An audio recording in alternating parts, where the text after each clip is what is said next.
Ladies and gentlemen, welcome back. This is Bernard Olo. I've been taking you through a 7-day episode in which I have been giving you snippets from my current book, Succeeding in Campus and in the Marketplace, the 21st Century Lessons. I also like to call this book Acing Campus and Zooming the Marketplace.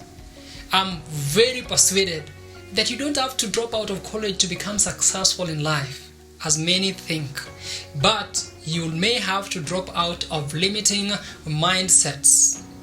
In the last episode, ladies and gentlemen, I took you through a very important lesson in life, and that is the lesson of goal setting.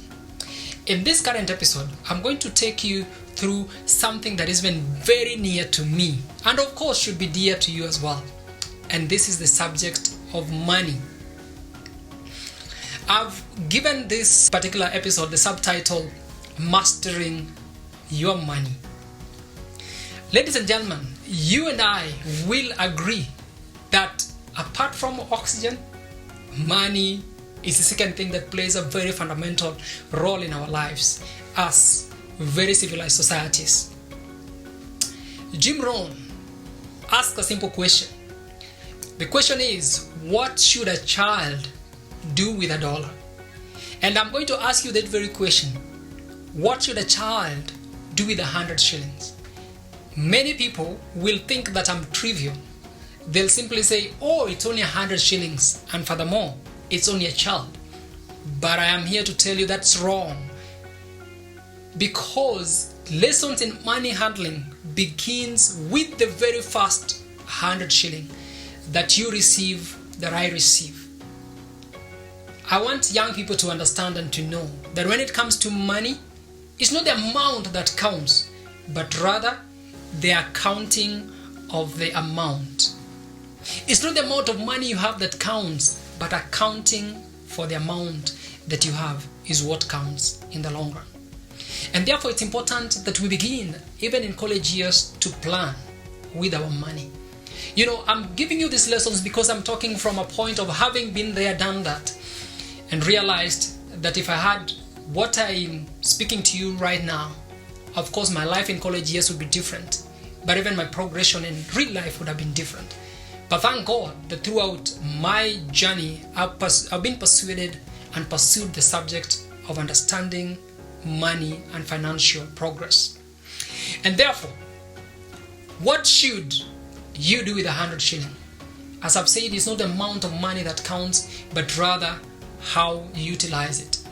And it's important for us to realize that when it comes to money, the plan is the most important thing. Planning your expenditure. I know the subject of budgeting comes to mind, but I'm not going to go there yet.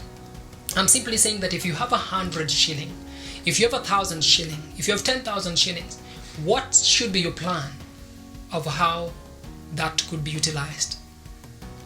Jim Rohn gives a very simple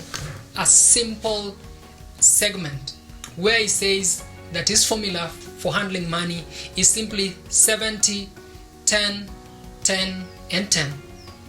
Meaning that if you have 100 shillings, you can plan to spend 70 shillings whichever way you like. But then put aside 10 shillings for tithe, another 10 shilling for charity, and another 10 shilling for a business. I, on the other hand, would suggest that my model would be 70, 10, and 10.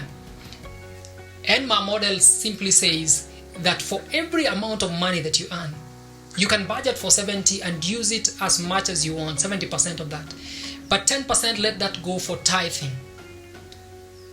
Of course, some people have an issue with that. But this episode will not allow me to go into the subject of tithing and why tithing works. But the second amount of money, the other 10%, we use that for business. Give it to someone else who is doing business, let it generate for you passive income.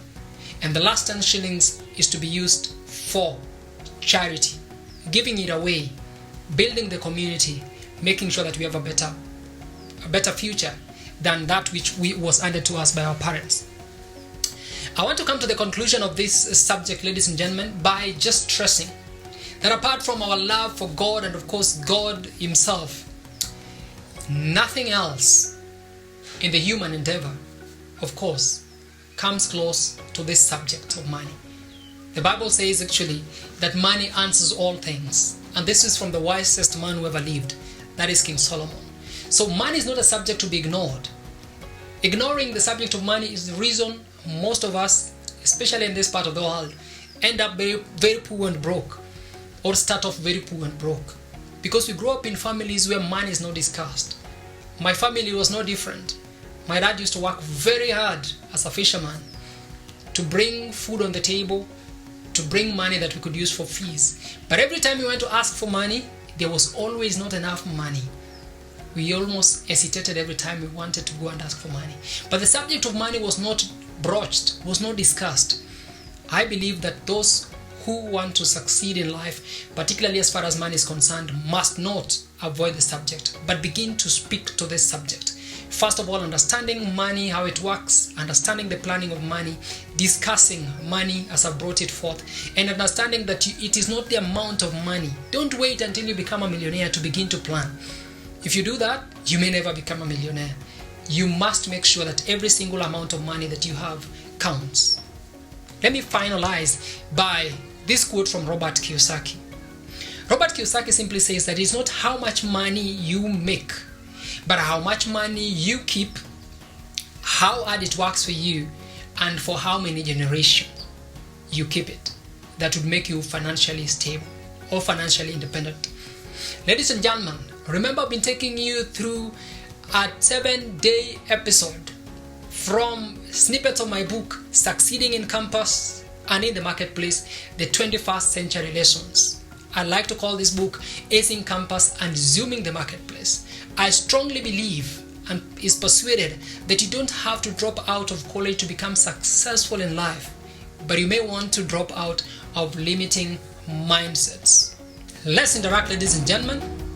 You visit my website at catalyzedbeneficient.com or simply follow me on my YouTube channel by subscribing to it, or follow me on Facebook, on Twitter and Instagram. It would be an honor and a privilege to serve you and to have a communication with you. Until next time, thank you and God bless you.